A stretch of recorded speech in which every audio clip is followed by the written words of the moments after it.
19 तारखेला आदित्य ठाकरेंना कार्याध्यक्ष नेमणारे अशा चर्चा ज्या येत आहेत, मला वाटतं ही इतिहासाची पुनरावृत्ती आहे.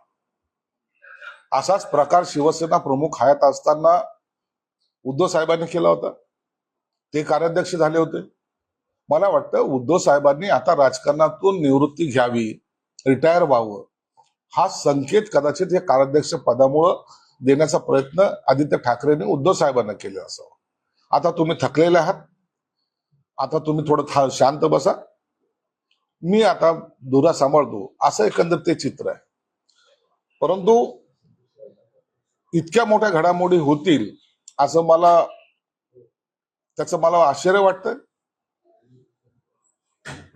त्यांच्या पक्षाचा जरी अंतर्गत प्रश्न असला तरी शिवसेनेमध्ये, उबाठामध्ये अनेक ज्येष्ठ नेते आहेत.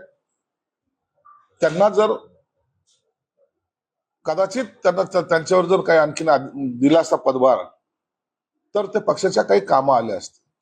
परंतु आता तिथे कुणाचं चालणे नाही. एक कलमी कार्यक्रम जो आहे तो आता होताना आपल्याला पाहायला मिळतो.